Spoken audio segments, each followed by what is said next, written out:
नमस्कार, मेरा नाम है अमिताभ और दृष्टि आईएएस की इस नई वीडियो में स्वागत है आपका। चुनाव और महिला भागीदारी लोकतंत्र के महत्वपूर्ण स्तंभ हैं। महिलाएं समाज की आधी जनसंख्या का प्रतिनिधित्व करती हैं। उनकी भागीदारी नीतियों को अधिक संतुलित और समावेशी बनाती है। महिलाओं की भागीदारी से न सिर्फ सामाजिक न्याय सुनिश्चित होता है बल्कि लैंगिक असमानताओं को कम करने में मदद भी मिलती है। तो ऐसे में आज का हमारा शीर्षक, आज का हमारा टॉपिक इसी से संबंधित है, क्योंकि हाल ही में चुनाव संपन्न हुए हैं, लोकसभा के चुनाव संपन्न हुए हैं और इनमें जब पिछले चुनावों की अपेक्षा जब तुलना की जा रही है तो महिलाओं की जो भागीदारी है वो कहीं ना कहीं घटती हुई नजर आती है। तो आज इस वीडियो के माध्यम से हम आंकड़ों पर नजर डालेंगे कि क्या है वो आंकड़े, कितनी है महिलाओं की भागीदारी, राज्यवार उनका क्या है विवरण। तो शुरू करते हैं आज के सफर को लोकसभा चुनाव और महिला भागीदारी शीर्षक के अंतर्गत।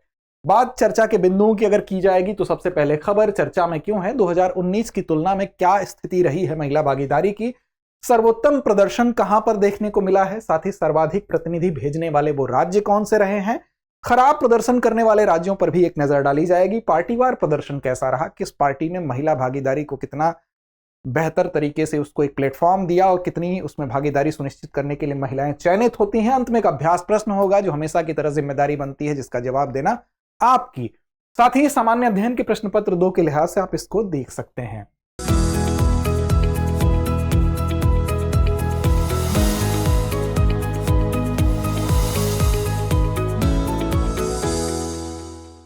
बात खबर की करेंगे तो खबर फर्स्ट पोस्ट की है, Lok Sabha election result 2024, how members of women MPs has falling from 2019। तो देखिए चर्चा में क्यों है, बात सामान्य रूप से बात है कि 2024 के चुनाव, आम चुनाव संपन्न हुए हैं, लोकसभा के चुनाव, और इसमें अगर महिला प्रत्याशियों की बात की जाए तो पिछले जो लोकसभा के चुनाव हुए थे, ये 18वीं लोकसभा का चुनाव था।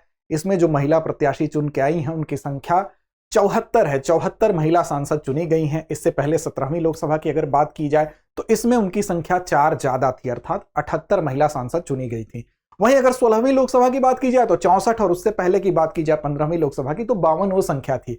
अब इस लिहाज से पिछले बार की तुलना में जब अपेक्षा ये की जा रही थी कि हाल ही में जब संसद में जो महिला आरक्षण को लेकर विधेयक जो पारित हुआ था उसके बाद ये अपेक्षा की जा रही थी कि इस संख्या में इजाफा होगा, लेकिन वो संख्या अगर कम होती है तो जाहिर सी बात है कि वो एक चिंता का विषय बनता है, क्योंकि महिलाओं की भागीदारी सामाजिक न्याय की तरफ इशारा करती है, लैंगिक संवेदनशीलता की तरफ इशारा करती है। तो लोकसभा चुनाव 2024 में आप देखें कुल 797 महिला प्रत्याशी इसमें मैदान में थी और उन महिला प्रत्याशियों में से निर्वाचित होने वाले महिला प्रत्याशियों की संख्या जो है वो 74 है। 543 सदस्यों में से केवल 13.6% महिला प्रत्याशी ही सफल रही। वो 543 लोकसभा के जो सदस्य हैं, निम्न सदन के जो सदस्य हैं, उसमें 13.6% महिला प्रत्याशियों की संख्या है, जो कि 33% से काफी कम है, जैसा कि महिला आरक्षण विधेयक के माध्यम से कहा गया। भारत की आबादी का लगभग 50% ये प्रतिनिधित्व करती हैं, लगभग 50% महिलाएं हैं। उस लिहाज से अगर देखा जाए तो ये आंकड़ा और कम प्रतीत होता है। वहीं 2019 में अगर आप देखेंगे तो इनकी संख्या 78 थी, जैसा कि बताया गया, और प्रतिशत के लिहाज से देखा जाए तो 14.3% था। तो इस वजह से इसकी चर्चा हो रही है। तो आइए सबसे पहले नजर डालते हैं 2019 से अगर इसका कंपैरिजन किया जाए, तुलना की जाए तो क्या आंकड़े कहते हैं, एक नजर उस पर डालते हैं। तो देखिए 2019 में 726 महिलाएं ही मैदान में थी, जबकि आप देख रहे हैं 2024 में कितनी महिलाएं मैदान में थी, 797 महिलाएं मैदान में थी। तो मैदान में जो महिलाएं थी, जो महिलाएं चुनाव लड़ रही हैं, उनकी संख्या भी 2019 में कम है। उस अपेक्षाकृत अगर देखें तो उसमें 78 महिलाएं सफल हुई थी, निर्वाचित हुई थी।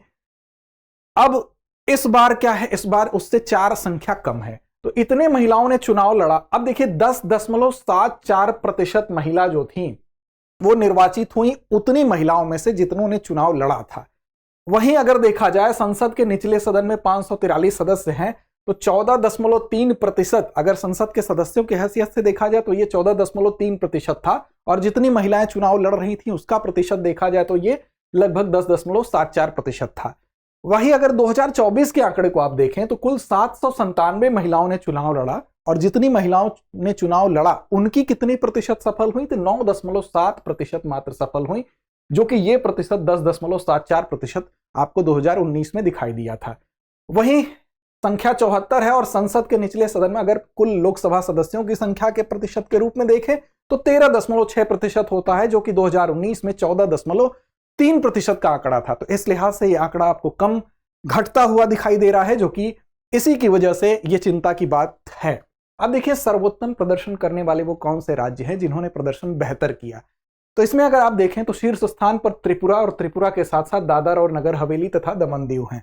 तो देखिए अगर यहां की बात करें, त्रिपुरा और दादर नगर हवेली दमन दीव की बात करें, तो यहां दो दो लोकसभा की सीट थी और दो दो लोकसभा सीटों में से एक एक सीट पर महिलाएं चुनी गई हैं। यह सर्वोत्तम प्रदर्शन इसलिए कहा जा रहा है क्योंकि जो दो लोकसभा निर्वाचन क्षेत्र है उसमें एक एक महिला का चुना जाना इस बात की ओर संकेत करता है कि लगभग 50% आबादी का प्रतिनिधित्व यहां पर महिलाओं के द्वारा किया जा रहा है। और इसके बाद अगर दिल्ली की बात करेंगे, राष्ट्रीय राजधानी क्षेत्र दिल्ली की बात करेंगे, तो तीसरे स्थान पर राष्ट्रीय राजधानी क्षेत्र दिल्ली आता है, जिसको कि 7 में से 2 महिलाएं, 7 लोकसभा सीटें यहां पर हैं, जिसमें से कि 2 महिलाएं यहां पर सफल हुई हैं। अगर प्रतिशत के लिहाज से देखें तो 28.57% आबादी का जो प्रतिनिधित्व करेंगी वो महिलाएं करेंगी।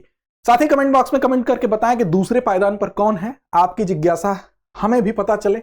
अब देखिए लोकसभा में सर्वाधिक महिला प्रतिनिधि भेजने वाला राज्य कौन सा है। ये तो बात अब तक जो सर्वोत्तम प्रदर्शन की बात हुई, वो कितनी बड़ी जनसंख्या का प्रतिनिधित्व कर रही हैं महिलाएं, वो आंकड़े प्रस्तुत किए गए। अब अगर आप देखें कि लोकसभा में सर्वाधिक महिला प्रतिनिधि अर्थात नंबर्स के हिसाब से देखें तो सबसे बेहतर प्रदर्शन किया है पश्चिम बंगाल है। पश्चिम बंगाल के द्वारा जो वहां पर 42 लोकसभा सीटें हैं, इसमें से जो संख्या के लिहाज से आप देखेंगे तो 11 महिलाएं यहां पर निर्वाचित होती हैं, जो कि सबसे ज्यादा है, देश में सबसे बड़ी संख्या है। इसके बाद दूसरे पायदान पर महाराष्ट्र और उत्तर प्रदेश का स्थान आता है, यह दूसरे स्थान पर है, यहां पर 7 महिलाएं जो हैं वो निर्वाचित हुई। इसके बाद आप देखें, लेकिन अगर महाराष्ट्र और उत्तर प्रदेश में देखें लोकसभा सीटों की संख्या के लिहाज से, तो महाराष्ट्र को आप ऊपर रख सकते हैं, क्योंकि महाराष्ट्र में 48 सीटों में से ही 7 महिलाएं चयनित होती हैं, चुनी जाती हैं, निर्वाचित होती हैं, जबकि उत्तर प्रदेश में देखें तो 80 सीटों में ये 7 की संख्या आपको दिखाई देती है। तो इस लिहाज से आप कह सकते हैं कि यहां पर नंबर्स के हिसाब से तो बराबर है, लेकिन अगर दूसरे नजरिए से देखा जाए तो महाराष्ट्र बेहतर प्रदर्शन किया है।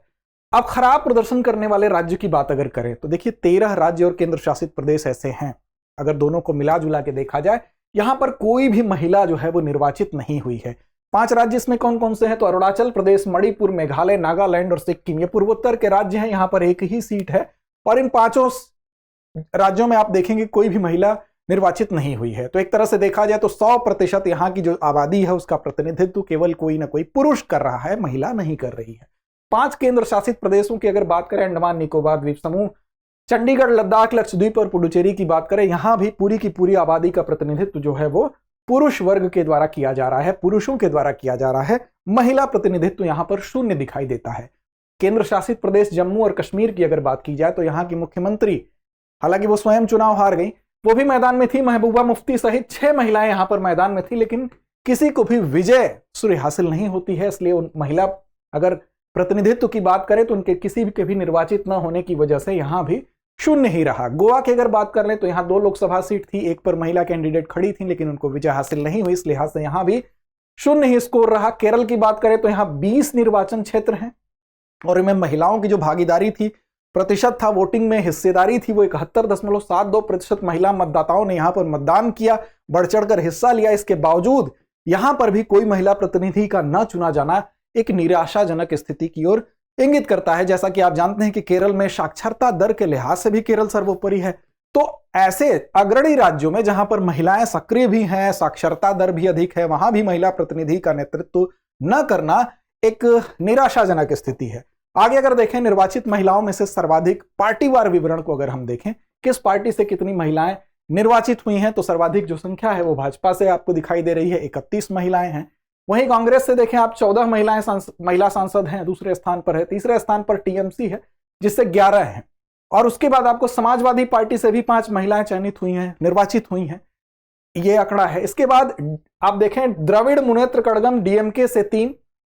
इसके बाद आप देखें जनता दल यूनाइटेड और लोक जनशक्ति पार्टी से 2-2, तेलुगु देशम पार्टी टीडीपी से, युवजन श्रमिक रामथू कांग्रेस पार्टी, शिरोमणि अकाली दल, जनता दल, अपना दल, झारखंड मुक्ति मोर्चा से एक महिला सदस्य लोकसभा के लिए चुनी गई हैं। तो ये कुछ पार्टीवार आंकड़े थे। महिला सदस्यों का चुना जाना इंपॉर्टेंट कई दृष्टिकोण से है, तो ये कुल मिला के आंकड़े थे। अब सवाल उठता है कि महिलाओं का चुना जाना क्यों महत्वपूर्ण है, क्योंकि जब महिलाएं चुनाव के माध्यम से चुनी जाएंगी, निर्वाचित होंगी, तो निर्णय लेने की प्रक्रिया में वो शामिल होंगी और इस तरह से हम कह सकते हैं कि देश का जो समग्र विकास है उसको बढ़ावा मिलेगा। एक महिला अगर निर्वाचित होती है तो वो अन्य महिलाओं के लिए भी एक प्रेरणा स्रोत के रूप में काम करेगी और सक्रिय नागरिक बनने के लिए अन्य महिलाओं को प्रेरित करेगी। उनके अंदर नेतृत्व की भूमिका को अपनाने के प्रति जो जिज्ञासा है वो बढ़ेगी। महिला प्रतिनिधियों की उपस्थिति से जो राजनीतिक माहौल होगा वहां भी लैंगिक संवेदनशीलता देखने को मिलेगी। इस लिहाज से भी महिलाओं का जो प्रतिशत है उसका बढ़ना किसी भी देश के भविष्य के लिए एक सकारात्मक संकेत होता है और घटने को नकारात्मक ही कहा जा सकता है। अंत में आखिरी परिपाटी अभ्यास प्रश्न की तरफ चलेंगे। उससे पहले बता दें कि आईएएस प्रीलिम्स 2025 के लिए सामान्य अध्ययन का ऑनलाइन बैच जो है उसमें एडमिशन प्रारंभ हो चुका है। कक्षाएं 26 जून से शुरू होंगी। 9311406441 पर आप इससे संबंधित किसी भी जानकारी के लिए अपनी क्वेरी कर सकते हैं। अंत में एक अभ्यास प्रश्न जिसकी जिम्मेदारी हमेशा की तरह आपकी होगी। उम्मीद है आप सही और सटीक जवाब देंगे। अभ्यास प्रश्न है, लोकसभा चुनाव 2024 में कुल कितनी महिला उम्मीदवारों ने चुनाव लड़ा? आपके सामने विकल्प है 716, 724, 797 या 732। तो उम्मीद है आप सही और सटीक जवाब देंगे। लड़ते रहें, अपने लक्ष्य की ओर बढ़ते रहें।